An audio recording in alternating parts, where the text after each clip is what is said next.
What was it? For what did I break my head? For what our boys were killed? But maybe thanks to this prayer, after 19 years, came the 6 Days War, and I got the news. Jerusalem's been liberated, the Temple Mount in our hands. How did you feel when you heard that? Did you remember the prayer that you had prayed back then when 19 years later Jerusalem was finally liberated? I felt such a joy that it can't be parallel to anything. We are getting back. I felt I caressed the skies from excitement. You still feel like it was your prayer that was answered? Not only mine. I'm sure there are more people who prayed for it.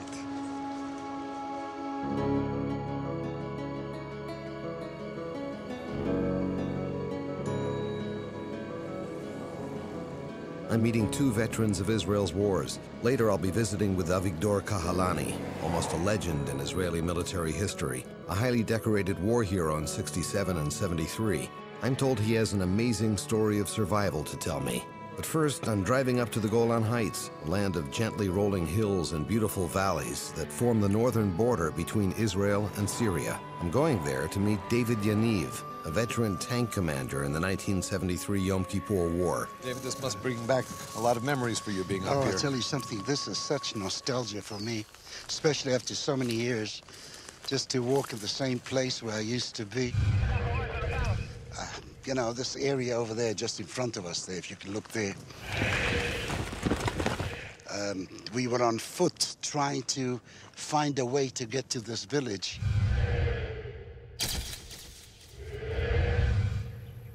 David Yaniv was a young tank commander during the Yom Kippur War.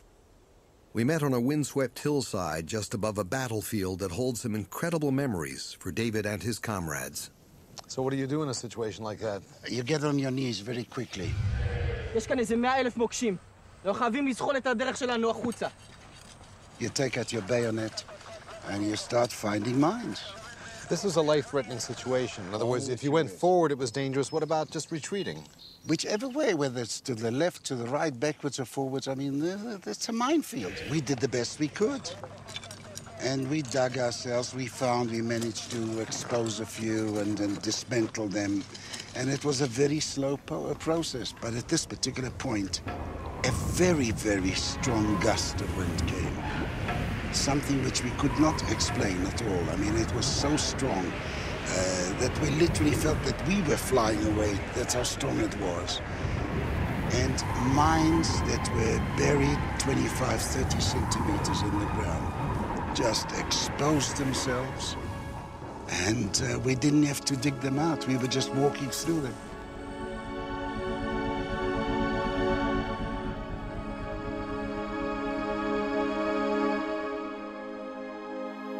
This is something I gather you hadn't seen the likes of before. No way did we see that. In fact, when we came back, nobody could understand it. And of course, we didn't think of it as a miraculous thing from God or anything. We just thought, well, that was just a fluke, a wind that came, which we couldn't explain, and that was it. Well, when did the thought first hit you that it might have been an act of God? When we came back and we're alive, when we really touched ourselves and thought, well, we're alive. A wind like this didn't happen before. It didn't happen afterwards. The minute these mines were exposed, that was it. There was no more wind. It was like the calm after the storm. What's the food for thought I need to take with me in order to get it the way you think it is? Just believe that it could happen. Just believe.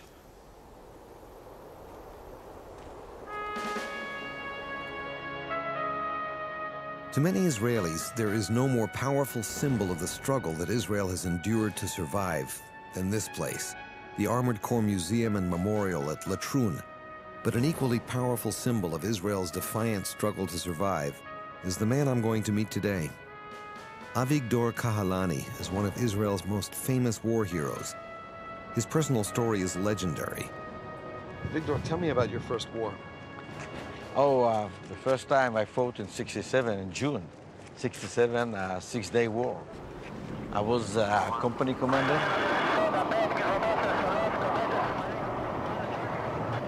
had a mission to go to El Arish, it's the capital of the Sinai. נורה, על אל-עריש! הנה, שמעת מה שהמפקד אמר? תחנה הבאה אל עריש. כן, המפקד! What was about to happen to Avigdor Kahalani on the road to El Arish has become almost a legend in Israel's history, told to school children, remembered by almost anyone you meet on the street to whom you mention the name Kahalani.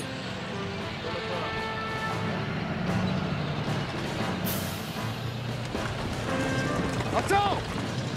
נהג עצור! נהג עצור! חדל אש! חדל אש! חדל אש! ישראלים. עצור! יש טנקים מצריים בכיוון הזה! תודה, ביי. דבו! אוקיי, רפי, שמעת מה הוא אמר? נא להתקדם פול גז.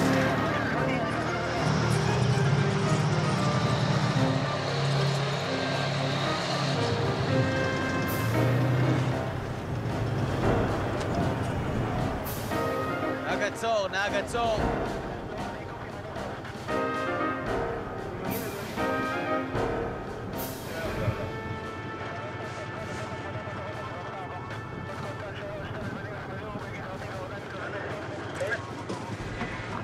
רפי התחבס טנקים מצרים בכוונת. אני רואה רק חפירות, לא טנקים.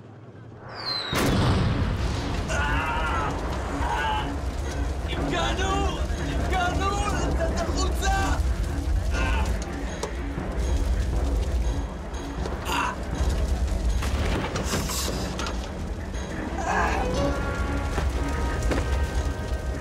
As suffocating flames overpowered Kahalani's struggle to escape his burning tank, he drifted into unconsciousness. Before him passed the story of his life, his mother and father, his childhood friends, his family, his fellow soldiers, the faces of those he loved and cared for, those who cared for him, those he would never see again as his body resigned itself to death. Kahalani was suddenly, inexplicably filled with an overpowering desire to live. He summoned a strength he had never known. Avigdor Kahalani would not die this day.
I was in the hospital almost a year.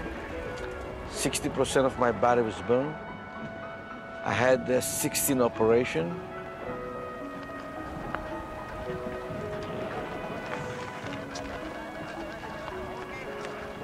After a year, I was allowed to go to the army, but they wanted to put me in the office. And I took the paper, and they wrote my medical profile 31. And in Israel, the maximum is 97. I took the paper, I cleaned it up, I wrote 97, and I go back to the tank. Why in the world did you go on again? You know, my father, when I joined to the army, he told me, look, my son, you're going to join the army. This is your turn. You're going to hold the flag on your hand and the flag of the country. Don't open the hand. It was a miracle for me to survive. In 73, you go into battle again as a commander, right? Tell me what happened to you in that war. It was hard combat in the Golan Heights. We lost 2/3 from the Golan Heights after less than 24 hours. My mission was to protect the area against the Syrian, and it was hard. We fought for 4 days. From Shabbat is Yom Kippur, Sunday, Monday, and Tuesday. And the hardest day it was during Tuesday that we almost lost the combat. Kahalani is given an order by Janusz, his commander, to stand his ground in the valley below their position. He has only 7 tanks left to face the Syrian armada. But when Janusz asks Kahalani over the radio how many tanks he has, he answers 41, just in case the enemy was listening in, he later admits. What happened to you that day? Usually when you shoot with tanks, it's a range 2 miles. I had situation that I found 4 tanks in the front of me, 25 meters, and I was alone.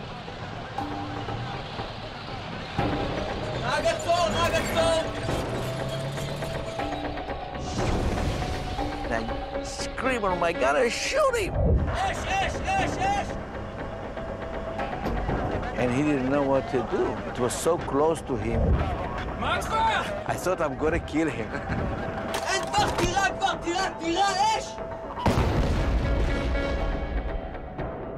I moved to another tank, and my loader put another shell, and he shot again. And when I put the main gun to the third one, I saw main gun of the Syrian tank look straight to my face, is ready to shoot. And my gunner was screaming and yelled.